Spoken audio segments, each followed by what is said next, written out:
Nicolas Revel, bonjour. Bonjour. Fin 2022, vous avez lancé un plan d'action pour relancer l'attractivité des métiers au sein de la PHP. Quel était l'enjeu de ce plan? Il faut donner envie à des soignants non seulement de venir à la paix, mais à ceux qui y sont de rester à la paix. Quand j'arrive dans mes fonctions en juillet 2022, la situation à la PHP, mais pas que la paix, parce que c'est tout l'hôpital public qui est dans cette situation, c'est une situation hyper critique.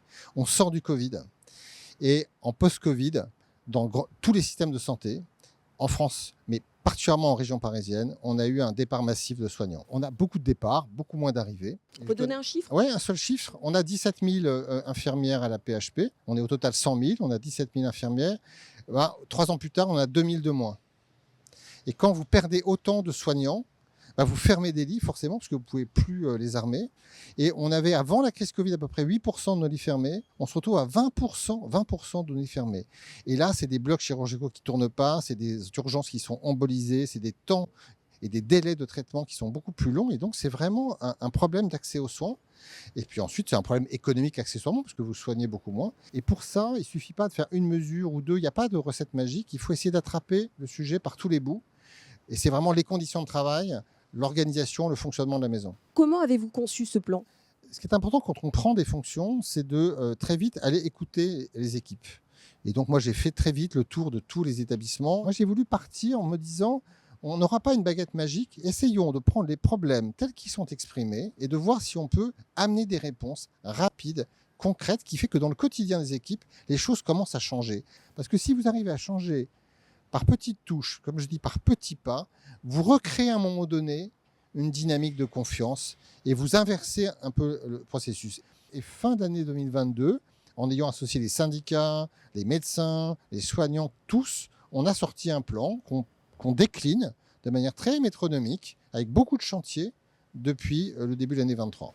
Alors, ce plan, 30 leviers pour agir ensemble, effectivement. Si on donne quelques exemples, quelles sont les actions qui ont été engagées? Alors, je vais vous en donner quelques-unes importantes. On a considéré que le logement soignant était un élément clé. On a un sujet de salaire, on a un sujet de distance, domicile-travail. Et la bonne réponse, je pense, c'est d'avoir beaucoup plus de logements pour les soignants. Et donc, on a réussi à doubler le nombre d'attributions de logements pour les soignants. On est passé de 600 à 1200 par an, parce qu'on achète des droits d'attribution. On a travaillé sur la question du temps de travail. On a des professionnels qui habitent souvent loin et qui aspirent à ne pas venir travailler 7h30, 5 jours sur 7, mais de pouvoir travailler un peu plus longtemps sur moins de jours dans la semaine. Ce sont des cycles horaires, il y en a plein, 12h, 10h, 9h, 8h45. Et donc, on a ouvert ce chantier de manière extrêmement souple en laissant les équipes trouver leur bon schéma. Et on a quasiment presque une centaine de services qui ont basculé là-dessus. On a essayé de se dire, qu'est-ce qui pèse sur les équipes? C'est souvent le temps administratif. Tout ce qui n'est pas le soin, tout ce qui n'est pas la médecine. C'est vrai pour les infirmières, les cadres, les médecins. Et donc, on a créé, sur notre budget, 600 postes qui correspondent à des projets qui nous sont montés, de postes qui viennent libérer du temps, regagner du temps sur des trucs logistiques, administratifs, informatiques.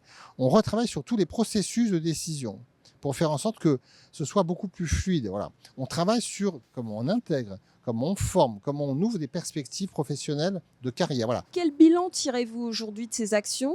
Est-ce que vous avez pu inverser la tendance et relancer l'attractivité des métiers au sein de la PHP? Dès l'année 23, on a réussi à inverser le flux. En 23, pour la première fois, on regagne des infirmières. On en a regagné 223 pour être très précis. On a du coup réussi à rouvrir à peu près 400 lits à la fin de l'année. En 2024, on continue. Et même cette dynamique, elle s'amplifie. C'est-à-dire que je pense qu'on va finir l'année avec non pas plus de 100, mais probablement plus 400, plus 500 infirmières, parce qu'à nouveau, les départs se réduisent. Et on va à nouveau pouvoir rouvrir, on verra combien, mais plusieurs centaines de lits en médecine, en chirurgie, en obstétrique. Donc oui, on a vraiment changé la dynamique. Quelles sont les prochaines étapes du plan?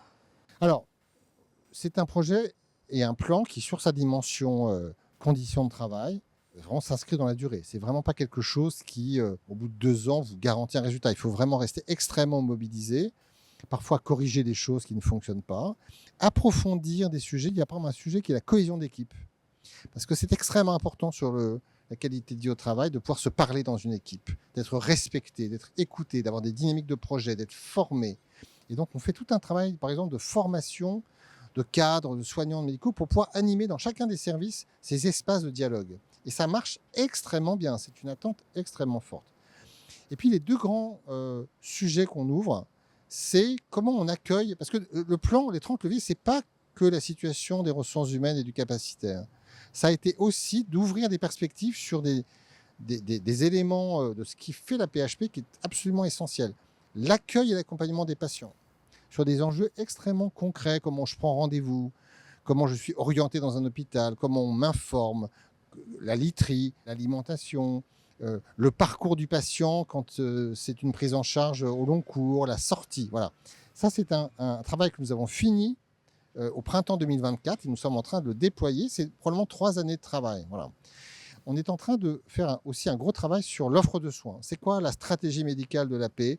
On voit bien qu'on rouvre des lits par rapport à ce qui avait été fermé avant le Covid. Ça ne peut plus tout à fait être les mêmes. On va faire une bascule ambulatoire dans pas mal de spécialités et on doit se poser la question de où sont les priorités de santé dans les prochaines années par rapport à ce qu'est l'évolution des besoins et des thérapeutiques. Et donc ce travail-là, on l'aura fini à l'été 2025. De manière plus générale, si on parle de la réforme du système de santé, quelles sont vos préconisations, notamment sur 2 sujets sur lesquels se positionne la Mutualité française, l'articulation ville-hôpital et le partage des compétences?